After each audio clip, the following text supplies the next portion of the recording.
नमस्कार दोस्तों, नफरती एंकर्स और नफरती भाषणों पर सुप्रीम कोर्ट ने अब तक का सबसे बड़ा प्रहार किया है। सुप्रीम कोर्ट के शब्दों में जो एंकर्स, टीवी के जो एंकर्स, जो पत्रकार नफरत फैलाते हैं, उन्हें टीवी से कब हटाया जाएगा।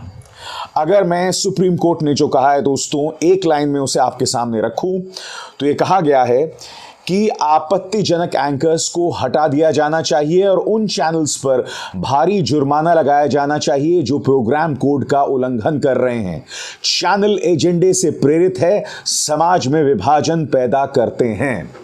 तो बड़ा प्रश्न ये दोस्तों कि सुप्रीम कोर्ट के इस आदेश के बाद, जो बाद में मैं आपको विस्तार से बताऊंगा, क्या इन एंकर्स को अब उनके चैनल्स जो हैं हटाएंगे।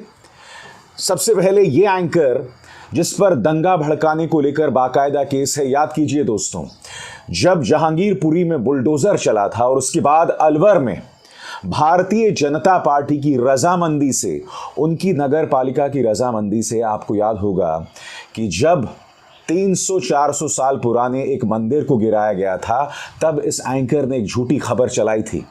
और वो झूठी खबर क्या थी कि जहांगीरपुरी का बदला कांग्रेस की सरकार ने राजस्थान में लिया। सरासर झूठी खबर।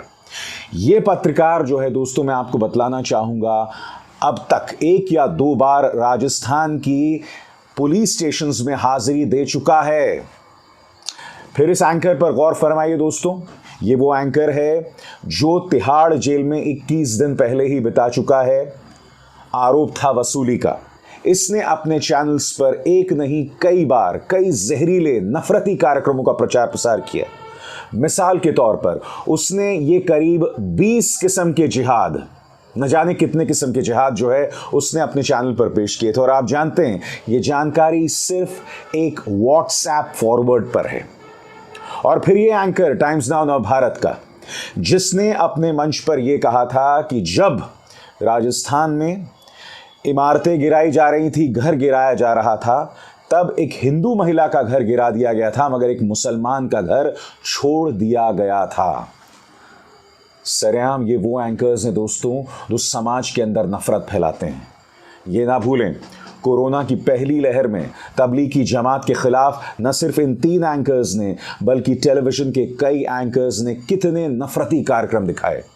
मकसद साफ था कि समाज के अंदर जहर के बीज बोए जाएं, देश की जनता की नसों में नफरत भरी जाए और उसके अलावा कुछ नहीं। और सुप्रीम कोर्ट ने दोस्तों ऐसे एंकर्स के खिलाफ जो हैं तल्ख तेवर अपनाए हैं। मैं आपको पढ़ के सुनाना चाहूंगा कि नफरती एंकर्स के बारे में दरअसल सुप्रीम कोर्ट ने कहा क्या है, जो आपके स्क्रीन पर आ रहा है।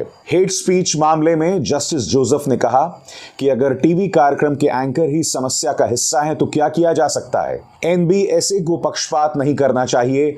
आपने कितनी बार एंकर्स को हटाया है। आगे देखिए दोस्तों, सुप्रीम कोर्ट हेट स्पीच मामले को लेकर काफी सख्त नजर आ रहा है। शुक्रवार को हेट स्पीच से संबंधित दायर की गई कई याचिकाओं पर सुनवाई करते हुए कोर्ट ने टेलीविजन चैनल्स के भी काम करने के तरीकों को लेकर चिंता व्यक्त की है। कोर्ट ने कहा है कि सब कुछ टीआरपी से ही चलता है। टीआरपी दोस्तों यानी कि रेटिंग्स, यानी कि कौन सा चैनल आगे है, कौन सा चैनल पीछे। आगे दोस्तों, कोर्ट ने 2 टूक कहा कि नफरत फैलाने वाले एंकर्स को ऑफ एयर किया जाए, यानी कि टीवी से हटाया जाए। मीडिया समाज को बांटने का काम नहीं कर सकता। आगे दोस्तों, सुनवाई के दौरान जस्टिस जोसेफ ने कहा कि वे इसे सनसनीखेज बनाते हैं। विजुअल के कारण आप समाज में विभाजन पैदा करते हैं। न्यूज़पेपर की तुलना में विजुअल मीडियम ज्यादा लोगों को प्रभावित करता है। हमारे दर्शक क्या वो ऐसा कंटेंट देखने के लिए पूरी तरह से परिपक्व हैं, मैच्योर हैं? जस्टिस जोसेफ ने news broadcasters and digital association का प्रतिनिधित्व करने वाले वकील से पूछा, अगर टीवी कार्यक्रम के एंकर्स ही समस्या का हिस्सा हैं तो क्या किया जा सकता है। एनबीएसए को पक्षपात नहीं करना चाहिए। आपने कितनी बार एंकर्स को हटाया है। यही नहीं दोस्तों, एंकर्स की निष्पक्षता पर भी सवाल उठाए गए हैं और यह भी कहा गया है कि अगर एंकर्स निष्पक्ष नहीं हैं तो जाहिर सी बात है कि कार्यक्रम की दिशा जो है वो नफरत की तरफ ही बढ़ेगी। और मुझे आपको ये बतलाने की ज़रूरत नहीं है कि अधिकतर डिबेट्स में आपने देखा होगा कि मीडिया की ये गुल्लू या कालू या पापा की ये परियां सिर्फ विपक्ष के नेताओं के साथ भिड़ते रहते हैं। सत्ता के नेताओं के साथ ये बहुत कम, कभी कभार ही भिड़ते हैं दोस्तों, बहुत मुश्किल से सवाल करते हैं। और इसलिए सुप्रीम कोर्ट जो एंकर्स के निष्पक्षता पर सवाल उठा रहा है वो अपने आप में बहुत वाजिब बात है। दोस्तों, सिर्फ सुप्रीम कोर्ट के तल्ख तेवरों से बात नहीं बनने वाली। आपको समझना पड़ेगा कि इन न्यूज़ चैनल्स में नफरत क्यों है। सबसे पहले, जो न्यूज़ एंकर जितनी ज़्यादा नफरत अपने कार्यक्रमों में फैलाता है, चैनल्स के अंदर उसे उतना ज़्यादा बढ़ावा मिलता है। जी हाँ, कार्यक्रम जो हैं उनके बारे में लगातार जो प्रोड्यूसर्स हैं, जो चैनल के संपादक कहते हैं कि मुझे ऐसी खबरें लाओ जिनके अंदर हिंदू और मुसलमान के मुद्दे हों, जिनके अंदर भड़काऊ मुद्दे हों, क्योंकि इनके ज़रिए मुझे रेटिंग्स मिलेगी और रेटिंग्स मिलेगी तो विज्ञापन आएंगे। यानी कि इससे तीन चीज़ें जुड़ गई हैं। नंबर एक चैनल के अंदर संपादक जितना ज़्यादा नफरती हो, एंकर जितनी ज़्यादा भड़काऊ बातें करे, उससे टीआरपी यानी रेटिंग्स मिलती हैं। रेटिंग्स मिलती हैं तो उसी के ज़रिए विज्ञापन आते हैं, जिसका अर्थ क्या हुआ कि हमें उन कंपनियों से भी सवाल करने हैं जो ऐसे न्यूज़ चैनल्स पर अपने विज्ञापन देते हैं। इसलिए आज मैं आपसे अपील करना चाहूँगा कि आप इन तमाम कार्यक्रमों में उन प्रोडक्ट्स को भी देखें जो अपने विज्ञापन देते हैं। और आज मैं आप सबसे अपील करना चाहूँगा कि ऐसे प्रोडक्ट्स का बहिष्कार करें जो ऐसे नफरती कार्यक्रमों में अपने विज्ञापन देते हैं, क्योंकि जब तक ऐसे नफरती कार्यक्रमों में ऐसे विज्ञापन आते रहेंगे तब तक इस तरह के कार्यक्रम बने रहेंगे। दूसरी बात, इससे राजनीति भी जुड़ी हुई है। जैसा कि मैंने अभी आपको बताया कि भारतीय जनता पार्टी को इससे बेतहाशा फायदा होता है। जब तक नफरत चलती रहेगी, नफरत की खेती होती रहेगी वोट्स के लिहाज से, तब तक ये नफरती कार्यक्रम भी चलते रहेंगे। इसलिए बहुत ज़रूरी हो जाता है कि न्यूज़ चैनल्स की विश्वसनीयता को पूरी तरह से ख़त्म किया जाए। ये विश्वसनीयता बनी रहेगी, लोग देखते रहेंगे, तो जाहिर सी बात है कि नफरत की खेती के ज़रिए पॉलिटिकल पार्टीज़ इसका फ़ायदा उठाती रहेंगी। और पॉलिटिकल पार्टीज से मेरा मतलब सिर्फ और सिर्फ भारतीय जनता पार्टी है। और यही नहीं दोस्तों, ऐसा नहीं है कि सिर्फ बीजेपी जो है इन चैनल्स में सरकारी विज्ञापन देते हैं, नहीं। कई ऐसी पॉलिटिकल पार्टीज जो ऐसे नफरती कार्यक्रमों की भुक्तभोगी हैं, वो भी ऐसे न्यूज़ चैनल्स में अपने विज्ञापन देते हैं अपनी सरकारों के ज़रिए। मैं सवाल पूछना चाहता हूं दिल्ली के मुख्यमंत्री अरविंद केजरीवाल से कि आखिर उनकी सरकार के विज्ञापन रिपब्लिक न्यूज़ या सुदर्शन न्यूज़ में क्यों दिखाई देते हैं? क्या ये सवाल पूछने की ज़रूरत नहीं है अरविंद केजरीवाल से कि आपकी पार्टी तो भुक्तभोगी है इस नफ़रत की, तो फिर ऐसे चैनल्स में आप अपना विज्ञापन क्यों देते हैं? हमें गैर भाजपा पॉलिटिकल पार्टी से भी सवाल करना पड़ेगा, चाहे वो कांग्रेस हो, चाहे वो आम आदमी पार्टी हो, चाहे वो तमाम पॉलिटिकल पार्टीज़ हो जहां जिनकी जो सरकारें हैं। अगर ये पॉलिटिकल पार्टीज़ ऐसे नफरती न्यूज़ चैनल्स में अपना विज्ञापन देते हैं, यानी कि वो भी गुनहगार हैं। हमें कहीं ना कहीं ऐसी पॉलिटिकल पार्टी से भी सवाल पूछना पड़ेगा कि एक तरफ तो आप भुक्तभोगी हैं, एक तरफ तो आप शिकायत करते हैं ऐसे कार्यक्रमों की, मगर दूसरी तरफ ऐसे ही न्यूज़ चैनल्स में आपकी सरकारें जो हैं वो अपना विज्ञापन देती हैं। तो ऐसे दोहरे मापदंड क्यों? ये तमाम सवाल हैं जिनका जिक्र सुप्रीम कोर्ट ने अपने आदेश में नहीं दिया, और बहुत ज़रूरी हो जाता है दोस्तों कि इन मुद्दों को संबोधित किया जाए। याद कीजिए, दिल्ली के जंतर मंतर में, दिल्ली के बुराड़ी में कई सभाएं की गई थी और उन सभाओं में खुलेआम नफरती बयान दिए गए थे, भड़काऊ बयान दिए थे। सुप्रीम कोर्ट ने दिल्ली पुलिस से यह भी कहा है कि आपने चार्जशीट दाखिल की कि नहीं, आपने क्या एक्शन लिया है, कितनों की गिरफ्तारी की है। दोस्तों, आपके स्क्रीन पर दिल्ली धर्म संसद में नफरती बयान यानी हेट स्पीच मामले में सुप्रीम कोर्ट शुक्रवार को पुलिस पर बरस पड़ा। कोर्ट ने पुलिस की कार्रवाई पर सवाल की झड़ी लगा दी।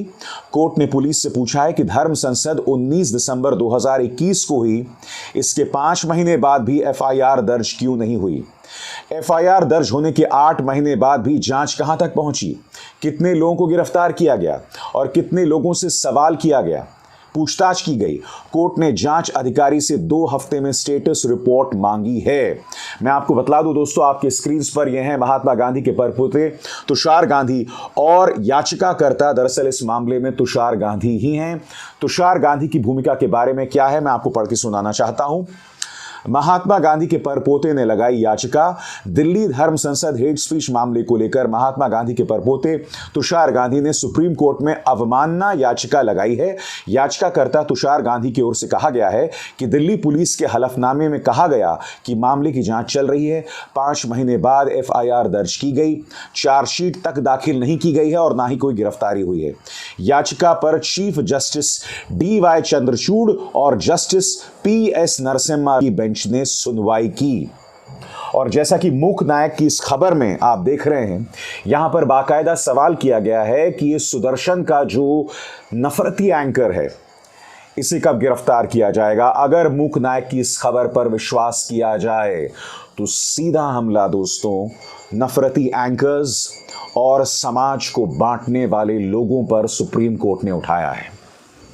सुप्रीम कोर्ट अपनी भूमिका निभा रहा है, मगर आज सुप्रीम कोर्ट को इस मुद्दे पर और फोकस होने की ज़रूरत है, और मैं आपको बताता हूं क्यों। क्योंकि जब तक आप सरकार को कटघरे में नहीं रखेंगे तब तक बात नहीं बनने वाली है। ये ना भूलें दोस्तों कि जैसे जैसे समाज में नफरत पैदा होती है, जैसे जैसे हिंदू और मुस्लिम दो फाड़ होता है, तो इसका सीधा फायदा किसी और को नहीं बल्कि भारतीय जनता पार्टी को मिलता है। भारतीय जनता पार्टी के खुद के नेता नफरती भाषण देते हैं और कोई आम नेता नहीं। प्रधानमंत्री, मुख्यमंत्री, गृह मंत्री, और मिसाल के तौर पर प्रधानमंत्री नरेंद्र मोदी ने हाल ही में गुजरात में कहा था, जिसमें उन्होंने कांग्रेस को आतंकवाद के साथ जोड़ दिया था। उन्होंने ये तक कहा था कि आतंकवाद के मुद्दे पर कांग्रेस इसलिए नरम पड़ती है ताकि एक विशेष समुदाय उससे नाराज ना हो जाए। जिसका अर्थ क्या हुआ, प्रधानमंत्री ने एक विशेष समुदाय को आतंकवाद से जोड़ दिया था। फिर याद कीजिए 2016-17 में उत्तर प्रदेश के चुनावों में देश के गृह मंत्री ने विपक्ष यानी कि कांग्रेस, समाजवादी पार्टी और बहुजन समाज पार्टी को आतंकवादी अजमल आमिर कसाब के साथ जोड़ दिया था। चुनाव आचार संहिता के दिशा निर्देशों का उल्लंघन करते हुए देश के गृह मंत्री ने 2019 के लोकसभा चुनावों में, जब वो गृह मंत्री नहीं थे, तब कहा था कि राहुल गांधी वायनाड इसलिए भागे हैं क्योंकि वो मुस्लिम बाहुल इलाका है। यानी कि एक बार फिर चुनावों के अंदर हिंदू मुस्लिम करना। और फिर आप भूल गए, अभी हाल ही में उत्तर प्रदेश के चुनावों में उत्तर प्रदेश के मुख्यमंत्री आदित्यनाथ ने कहा था कि ये चुनाव 80% बनाम 20% का है, यानी हिंदू वर्सेस मुस्लिम का है। बार बार देश के ये 3 सबसे लोकप्रिय नेता नफरती भाषण देते हैं, नफरती बातें करते हैं, और टीवी न्यूज़ चैनल्स उन भाषणों पर सवाल करने के बजाय उसे मास्टर स्ट्रोक बताते हैं दोस्तों। सबसे शर्म की बात यह है कि इन चीज़ों को मास्टर स्ट्रोक बताया जाने लगा है, जबकि इन चीज़ों पर भारतीय जनता पार्टी को कटघरे में रखने की ज़रूरत है, मगर ऐसा नहीं हो रहा है।